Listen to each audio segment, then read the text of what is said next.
ഒരു machine design ചെയ്യുന്ന സമയത്ത് നിങ്ങൾക്ക് സപ്പോസ് ഒരു മോട്ടറിന് റിവേഴ്സും ഫോർവേഡും നിങ്ങൾക്ക് ചേഞ്ച് ചെയ്യണം. VFD നിങ്ങളുടെ കയ്യിലില്ല, അതായത് കോസ്റ്റ് റെഡ്യൂസ് ചെയ്യുന്നതിന്റെ ഭാഗമായിട്ട്, അതായത് അത്യാവശ്യം മോട്ടറിന് റിവേഴ്സും ഫോർവേഡും മാത്രം ചെയ്യണം. അപ്പൊ നമ്മൾ ഇത്ര എക്സ്പെൻസ് ചെയ്തിട്ട് VFD വാങ്ങേണ്ട ആവശ്യം വരുന്നില്ല. ആ ഒരു സാഹചര്യത്തിൽ രണ്ട് കോൺടാക്ടർ ഉപയോഗിച്ചിട്ട് നമുക്ക് റിവേഴ്സ് ഫോർവേഡ് ഒക്കെ ചെയ്യാൻ പറ്റും. അതിനേക്കാളും ഒന്നും കൂടെ നമുക്ക് കോസ്റ്റ് റിഡ്യൂസ് ചെയ്തിട്ട് ഈ കാണുന്ന രീതിയിലുള്ള ചേഞ്ച് ഓവർ സ്വിച്ച് ഉപയോഗിക്കുകയാണെന്നുണ്ടെങ്കിൽ നമുക്ക് ആ മോട്ടറിന് റിവേഴ്സും ഫോർവേഡും ചേഞ്ച് ചെയ്യാൻ പറ്റും. അതായത് നിങ്ങൾക്ക് കാണാൻ പറ്റും സെൻട്രൽ പൊസിഷൻ എന്ന് പറയുന്നത് ഓഫും റൈറ്റിലേക്കും അതുപോലെ ലെഫ്റ്റിലേക്കും തിരിക്കുകയാണെന്നുണ്ടെങ്കിൽ റിവേഴ്സ് ഫോർവേഡ്. അപ്പൊ ഇതിനകത്ത് സിമ്പിൾ വയറിംഗ് ആണ് വരുന്നത്. ഇതിനകത്ത് ടെർമിനൽ, അതായത് ഓരോ ബ്രാൻഡിനനുസരിച്ച് ഓരോ ടെർമിനൽ നമ്പറുകൾ ചേഞ്ച് ആവുന്നുണ്ട്. അപ്പൊ ഇൻപുട്ട് സപ്ലൈ, അതായത് 3 ഫേസ് ലൈൻ നമ്മളോട് കണക്ട് ചെയ്യുന്നു, അതുപോലെ മോട്ടറിലേക്കുള്ള 3 ഫേസ് ലൈൻ ഔട്ട്പുട്ട് നമ്മൾ അതിനകത്ത് കണക്ട് ചെയ്യുന്നു. അപ്പൊ നമ്മൾ സെലക്ട് ചെയ്യുന്നതിനനുസരിച്ച് ഇന്റേണലി ഏതെങ്കിലും ഒരു ഫേസിൽ തമ്മിൽ ചേഞ്ച് ആവുന്നുണ്ട്. അതുകൊണ്ടാണ് നമ്മുടെ മോട്ടർ റിവേഴ്സ് ഫോർവേഡ് ചേഞ്ച് ആവുന്നത്.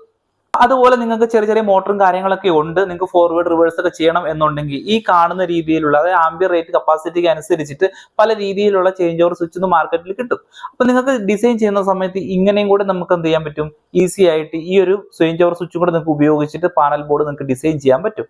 അപ്പോൾ എല്ലാവർക്കും വീഡിയോ ഇഷ്ടപ്പെട്ടെന്ന് വിചാരിക്കുന്നു. എൻ്റെ ചാനൽ എന്ന് പറയുന്നത് ഓട്ടോമേഷൻ റിലേറ്റഡ് ആയിട്ട് VFD, PLC, HMI ഇതൊക്കെ എങ്ങനെ പഠിക്കാം എന്നതിനെ പറ്റിയിട്ടുള്ള ചെറിയ ട്യൂട്ടോറിയൽസ് ആണ് ഞാൻ എൻ്റെ യൂട്യൂബ് ചാനലിലൂടെ അപ്ലോഡ് ചെയ്യുന്നത്. അപ്പോൾ നിങ്ങൾക്ക് വീഡിയോ ഇഷ്ടപ്പെട്ടെങ്കിൽ തീർച്ചയായിട്ടും സബ്സ്ക്രൈബ് ചെയ്യാനും അതുപോലെ മറ്റുള്ളവർ കൂടി ഒന്ന് ഷെയർ ചെയ്ത് കൊടുക്കാനും മറക്കരുത്.